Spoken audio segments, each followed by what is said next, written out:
ETF index mutual funds నేర్చుకుని stock మార్కెట్లో రాణించాలనుకుంటున్నారా? వెంటనే ఈ నెంబర్కి కాల్ చేయండి. అమ్మ నమస్కారం. నమస్తే సంగీత. అమ్మ పుట్టుకతోటే ఎవరు కూడా తప్పులు చేస్తారు, వీళ్ళు తప్పులు చేయరు అనేది మన నుదుటిపైన రాసి ఉండదు. పెరిగిన కొద్దీ మనకుండే సిచ్యువేషన్స్ అయి ఉండొచ్చు, లేకపోతే పరిసరాల ఇంకేదో ప్రభావం వల్ల అయి ఉండొచ్చు, ఏదైనా ఉండొచ్చు. మారుతారు. ఒక అబ్బాయి ఎదవగా వాడొక వెదవ అయ్యారా బాబు అనడానికి, వాడు అలా మారడానికి, అలాగే ఒక అమ్మాయి చాలా మందితో మారడానికి, రిలేషన్షిప్ పెట్టుకోవడానికి ప్రధానంగా కారణాలు ఏమై ఉంటాయి? ఒకటి పరిసరాల ప్రభావం. ఇప్పుడు ఆ అబ్బాయి వెధవగా మారడానికి కారణాలు ఏంటి? అబ్బాయి ముందు పుట్టినప్పుడు మామూలుగా అందరిలాగానే పుట్టాడు. అవును. చదువుకొని పెరిగి పెద్ద అవుతున్న కొద్దీ వాడి మనసులో ఏ అలవాట్లు ఏవైతే ఉంటాయో అవి పరిసరాల్లో దొరుకుతున్నప్పుడు మనసు అట్టే అట్రాక్ట్ అవుతుంది. ఇప్పుడు పేకాట ఉంది, వాడికి పేకాట అంటే చిన్నప్పటి నుంచి ఇష్టం అనుకో, పేక ఆడుకునే వాళ్ళతో వాడికి పరిచయం అయింది అనుకో, ఆటోమేటిక్గా వెళ్ళిపోతాడు. అంతే కదా. అలాగే వాడికి ఇష్టమైనటువంటివి అందుబాటులో ఉన్నప్పుడు మనసు అట్టే పరిగెడుతుంది. అది తప్పు రైట్ అనేది తర్వాత అంశం. అట్లాగే ఒక అమ్మాయి కూడా వేరే అంటే ఈ అబ్బాయికి అమ్మాయికి సంబంధం లేదు. ఈ అబ్బాయి ఈ అమ్మాయి ఈ అమ్మాయికి మొదటి నుంచి ఇలాంటి కోరికలు ఉండకపోవచ్చు. అంటే బాగా సరదాగా సినిమాలకు వెళ్ళాలి, షికార్లకు వెళ్ళాలి, విదేశాలు తిరగాలి, ఇలాంటి కోరికలు ఆడవాళ్ళలో చాలా ఎక్కువ ఉంటాయి, సహజంగా ఉంటాయి. అవి తీర్చడానికి ఒక మగవాడు ఆసరా కోరుకుంటుంది. ఒక భర్త ఎవరో ఒకరు ఉన్నప్పుడు వాడు తీసుకెళ్తాడు కదా అనుకుంటుంది. సపోజ్ ఆ భర్తకు తీసుకెళ్ళడం ఇష్టం లేదు, ఎక్కువ టూర్లు వెళ్ళడం ఇష్టం లేదు, ఇంట్లో ఉండడమే ఇష్టం, హోటల్లో తినడం ఇష్టం లేదు, పచ్చనన్నమైన ఇంట్లో తినాలి, ఇలా ఇద్దరి మధ్యన అభిప్రాయ భేదాలు అనేవి వస్తాయి. అభిప్రాయ భేదాలు వచ్చినప్పుడు ఈ అమ్మాయి తగ్గించుకోలేదు, ఈ అమ్మాయికి ఉండేటువంటి ఇష్టాలని చంపుకోలేదు. వాడి కోసం ఎన్నాళ్ళు చంపుకుంటుంది? నెలకు ఒకసారి కూడా బయటికి తీసుకెళ్ళినప్పుడు అమ్మాయికి బయటికి వెళ్ళాలనే కోరిక ఎక్కువ ఉంటుంది. వాడికి ఎంతసేపు పెళ్ళాం ఇంట్లోనే ఉండాలి, వాడు బయట తిరుగుతాడు కానీ పెళ్ళాం ఇంట్లోనే ఉండాలి. ఇలాంటి అభిప్రాయ భేదాలు భార్యాభర్తల మధ్య వచ్చినప్పుడు ఈ అమ్మాయిలో అసంతృప్తి మొదలవుతుంది. తన కోరికలు తీరలేదు కాబట్టి, పూర్వకాలం అయితే నా కర్మ ఇంతేలే, నా ప్రాప్తం ఇంతేలే అని దండం పెట్టి ఏడ్చుకుంటూ కూర్చునేవాళ్ళు. వేరే ఆల్టర్నేట్ లేదు. ఇప్పుడు ఆల్టర్నేట్లు మార్కెట్లో బోల్డ్ దొరికాయి. అంచేత ఈ అమ్మాయి ఉద్యోగం చేసుకునే అమ్మాయి కానీ, లేదా చేసుకోకుండా హౌస్ వైఫ్గా ఉంటే ఇరుగు పొరుగు ఇళ్లలో కానీ ఎవరైనా ఈ అమ్మాయికి అనుకుగా, అంటే ఈ అమ్మాయి ఇష్టాలకి అనుకూలమైనటువంటి వ్యక్తి ఎవరైనా దొరికితే అమ్మాయి మనసు అటు మళ్ళుతుంది. అటు మళ్ళినప్పుడు సాధారణంగా వాళ్ళతో తన ఇష్టాలని షేర్ చేసుకోవాలనుకుంటుంది. తనకున్న ఇష్టాలని షేర్ చేసుకుంటుంది. నాకు సినిమాకి వెళ్ళాలంటే ఇష్టం, మరి వెళ్ళొచ్చు కదా అన్నాడు అనుకో అతను. అమ్మ ఆయన ఎప్పుడూ తీసుకెళ్లరు, మీ ఆయన తీసుకెళ్ళిపోతే రా నేను తీసుకెళ్తాను అంటాడు. మొదటిసారి భయంగానే పెడుతుంది, ఒకసారి భయం, రెండోసారి భయం. అదే అంటారే మన వాళ్ళు, ఒకసారి చేస్తే పొరపాటు, అదే పదే చేస్తే అలవాటు. అంచేత ఆ పొరపాటు అలవాటుగా మారిపోతుంది. అలాగే ఆయన తీసుకెళ్తే పోన్లే ఆయన సినిమాకి తీసుకెళ్తున్నాడు కదా, ఒక్కతిని వెళ్ళిన దానికంటే కంపెనీ ఉంటుంది కదా అని అలా అలవాటు అవుతుంది. కాదమ్మా, ఇప్పుడు అలా పిలిచినప్పుడు వెళ్ళగానే అబ్బాయిలు చాలా ఈజీగా ఎస్టిమేషన్ వేస్తారు. అరే నేను పిలిస్తే వస్తుంది కదా, క్యారెక్టర్ కొంచెం లూజ్ చేస్తా ఉంటారు. మరి ఎందుకని అమ్మాయిలు గ్రహించలేకపోతారంట? గ్రహించలే కాదు, వాళ్ళకి తెలుసు, వాడు అలా ఆలోచిస్తాడని తెలుసు, వాడు దీని నుంచి వాడు ఏం ఆశిస్తున్నాడో కూడా తెలుసు. ఈ రోజుల్లో అంత అమాయకంగా లేరు.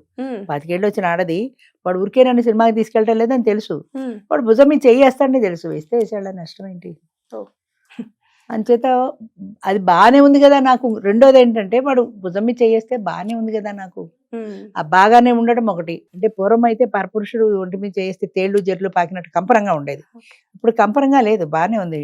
అది సూదింగ్ ఎఫెక్ట్ ఇస్తుంది నాకు. బాగానే ఉంది కదా అనుకుంటారు. ఆ బాగానే ఉండడం అనేది, ఆ ఇష్టం అనేది కొంచెం పెరుగుతూ వస్తుంది వాడితో. ఆ ఇంటిమసీ ఏర్పడుతుంది. ఇంటిమసీ ఎప్పుడైతే ఏర్పడిందో వాడితో క్లోజ్ గా ఉండడానికి, వాళ్ళ కోరికలు తీర్చుకోవడానికి సంకోచించరు. ఎందుకంటే పూర్వంలాగా తప్పు ఒప్పు అనే ఫీలింగ్ లేదు కదా, అంచేత సంకోచించరు. నాకు ఇంట్లో బాగాలే కదా, మా ఆయన నన్ను సరిగా చూడలే కదా, నన్ను ఎక్కడికి తీసుకుపోవట్లేదు, వీడి సినిమా తీసుకుపోతున్నాడు, షుగర్ తీసుకుపోతున్నాడు, హాయిగా ఏదంటే అది కొనిపెడుతున్నాడు, అంచేత ఇది బాగుంది కాబట్టి అట్రాక్షన్ వస్తుంది. మళ్ళీ అక్కడ కంపారిజన్. ఇది పెళ్ళైన మహిళలో చూస్తే, అదే పెళ్లి కాని అమ్మాయిల విషయంలో చూస్తే దీన్ని మనం ఎలా మాట్లాడుకోవచ్చు అంటారు? ఇంకా అవకాశాలు ఎక్కువ పెళ్లి కాని వాళ్ళకి. పెళ్లి అయితే కొన్ని రిస్ట్రిక్షన్స్ ఉంటాయి, ఏదో ఇరుగో పొరుగో చూస్తారు, మా ఆయనతో చెప్తారనే భయాలు ఉంటాయి. పెళ్లి అమ్మాయికి ఆ భయాలే లేవు కదా అసలు. ఎందుకు ఇప్పుడు హైదరాబాద్ లో లివ్ ఇన్ రిలేషన్ వాళ్ళకి హాస్టల్ లాగా సపరేట్ గా ఇస్తున్నారు. అవి కొంచెం కాస్ట్ ఎక్కువైనా ఇస్తున్నారంటే వస్తున్నారు కాబట్టి ఇస్తున్నారు, లేకపోతే వాళ్ళు ఎలా పెట్టుకుంటారు? కాస్ట్ ఎక్కువైనా ఆడమగా కలిసి వెళ్ళడానికి ఇష్టపడుతున్నారు. అంటే పెళ్లి కాని అమ్మాయిలు పరాయి మగాడితో ఎలా వెళ్తున్నారు అని ఒకప్పుడు క్వశ్చన్, అది ఇప్పుడు క్వశ్చన్ కాదు. వాడితో ఉంటారు 3 ఏళ్ళు ఉంటారు, 4 ఏళ్ళు ఉంటారు, ఆ లివ్ ఇన్ రిలేషన్ లో ఇద్దరికి సరిపడిన నాళ్ళు ఉంటారు. ఇద్దరికి ఎప్పుడు సరిపడపోయినా లేదా ఈఎంఐ పేరెంట్స్ వేరే వాటితో పెళ్లి నిశ్చయం చేసినా చక్కగా వచ్చేస్తున్నారు, గంపలో కూర్చొని తాళి కట్టించేసుకుంటున్నారు. అంటే దానికి దీనికి కంపారిజన్ లేదు. అయ్యో అక్కడ తప్పు చేశాం కదా అన్న ఫీలింగ్ లేదు. ఒకటితో తప్పు చేసి ఇంకొకరిని ఎలా పెళ్లి చేసుకుంటాము అన్న భావన లేదు. పాపం పుణ్యం తప్పు ఒప్పు ఇవన్నీ ఎప్పుడో పోయినాయి. ఎక్కడ కంఫర్ట్ ఉంటే అక్కడ. 4 ఏళ్ళు బాగున్నాను కదా వాడితో, లేదా వాడితో ఉన్నప్పుడే ఏదైనా తేడా వచ్చింది అనుకో ఇంకొకటితో షిఫ్ట్ అయిపోతారు. ఇల్లు మారినంత తేలిగ్గా మారిపోతారు. అదే అలా ఎలా అమ్మా? ఇప్పుడు ఎమోషన్ బాండింగ్ అనేది ఒకటి ఉంటుంది. లేదు, ఎమోషన్స్ అన్నవి లేవు. ఒకప్పుడు అయితే ఎమోషనల్ బాండింగ్. ఇప్పుడు దేవదాసు పార్వతిలో చెప్పినట్టుగా వాడు అన్నేళ్ల సవాసంలో, అది చిన్నపిల్లగా ఉన్నప్పటి నుంచి ఉన్న సవాసంలో పార్వతిని మర్చిపోలేపాడు దేవదాసులో. పార్వతి ఏం చేసింది, ఇష్టమో ఇష్టమో ఇంకో పెళ్లి చేసుకుంది, ముసలాన్ని పెళ్లి చేసుకుంది. అక్కడ అమ్మాయి సొల్యూషన్ చూసుకుంది వేరే, వీడు సొల్యూషన్ చూసుకోవాలా, పార్వతిని తలుచుకుంటూ తాగుబోతయ్యాడు. ఇద్దరికి తేడా ఎక్కడ? పార్వతి తనకి నచ్చినా నచ్చకపోయినా పెద్దవాళ్ళు చెప్పినట్టుగా తలంచు తాళి కట్టించుకుని అక్కడికి వెళ్ళిపోయింది. వాడికి సంబంధించిన జ్ఞాపకాలు ఏమైనా ఉంటే తుడిచిపెట్టేసుకుంది. మనసులో ఉన్నా కూడా వాటిని ఎక్స్ప్రెస్ చేయలేదు బయటికి. ఇప్పుడైతే ఈజీగా వాడితో ఇల్లీగల్ రిలేషన్ ఈ ముసలాన్ని పెళ్లి చేసుకుంటారు, వాడితో ఇల్లీగల్ రిలేషన్ పెట్టుకుంటారు. ఇప్పటి దేవదాసు పార్వతి అయితే. మరి అదే వాడు పార్వతిని ఎందుకు మర్చిపోలేకపోయాడంటే చిన్నప్పటి నుంచి ఉన్న స్నేహబంధం కానీ, ఇద్దరి మధ్యన ఉన్న ఎమోషనల్ రిలేషన్ కానీ దాన్ని వాడు వదిలిపెట్టుకుని ఇంకొక అమ్మాయిని పెళ్లి చేసుకోలేకపోయాడు. ఆ బాధని మర్చిపోలేక తాగుడికి బానిసగా మారాడు, పెద్ద తాగుబోతైపోయాడు. అంటే ఇద్దరు ఒకేలాంటి వ్యక్తులే, కానీ ఈ అమ్మాయి ఎలా యాక్ట్ చేసింది అంటే ఒక సమస్యని ఎవరు ఎలా రియాక్ట్ అవుతారనేది ముఖ్యం. అక్కడ పార్వతి దగ్గరికి వచ్చేప్పటికి పెద్దవాళ్ళ మాట విని కాదనకుండా తలంచు తాళి కట్టించుకుంది. వీడు పెద్దవాళ్ళ మాట వినలేదు, పూర్తిగా వాళ్ళు చెప్పినట్టు పెళ్లి చేసుకోలేదు, తాగుబోతయ్యాడు.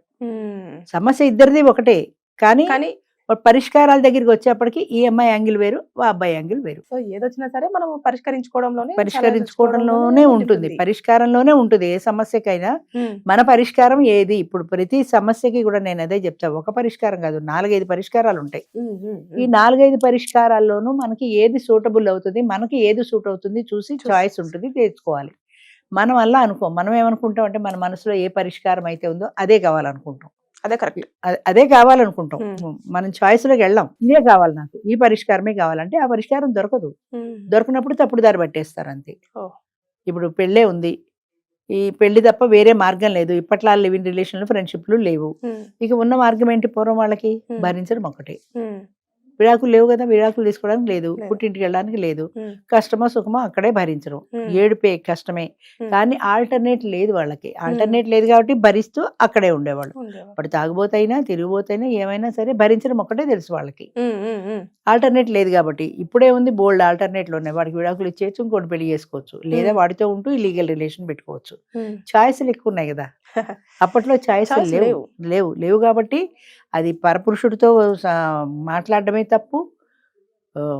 దేవదాసు పార్వతిలో కూడా అది వాడు చచ్చిపోయే ముందు ఆ బండిలో తీసుకొచ్చి వాళ్ళ ఇంటి పడుకోబెట్టినప్పుడు అది ఎడుతుంటే తలుపులు వేసేస్తారు కదా ముసలాడు, వాడు కొడుకు ఎవరో తలుపులు వేసేస్తారు, నువ్వు వెళ్ళడానికి వీల్లేదని. ఎందుకంటే అది దేవదాసుని చూడకూడదు, తప్పు అన్నది అప్పటి సమాజం కట్టుబాట్లు అవి. వాడు పరపురుషుడి కిందే లెక్క కదా దేవదాసు, అంచేది వాడిని చూడకూడదు, అది సమాజం కట్టుబాటు. అది దాంట్లో ఇది ఎంత బాధపడింది, ఇది ఎంత నలిగిపోయింది అదే అనవసరం, సమాజానికి అనవసరం. అది వాడిని చూడకూడదు అంతే. అలాగే అప్పటి కట్టుబాట్లు ఎలా ఉండవి, ఆ కట్టుబాట్లకి లొంగి బ్రతికేవాళ్ళు. ఇప్పుడు కట్టుబాట్లు లేవు, కట్టుబాట్లకి లొంగి కూడా ఎవరు ఉండట్లా. ఇప్పుడు ఏంటంటే పెళ్లి ఉందనుకో, ఆ పెళ్లిలో భార్యాభర్తలు ఇద్దరు కలిసి ఉండాలని సమాజం చెప్తుంది. ఎక్కడ ఉంటున్నారు? విడిపోతున్నారు, లేదా కలిసి ఉంటూనే ఇల్లీగల్ రిలేషన్ పెట్టుకుంటున్నారు. అంచేత ఒకళ్ళు కంట్రోల్ చేసే పరిస్థితి లేదు, సమాజానికి అసలే లేదు.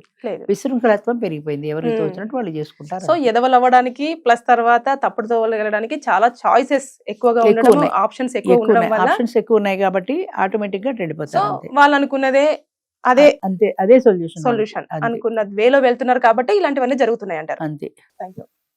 మంచిది.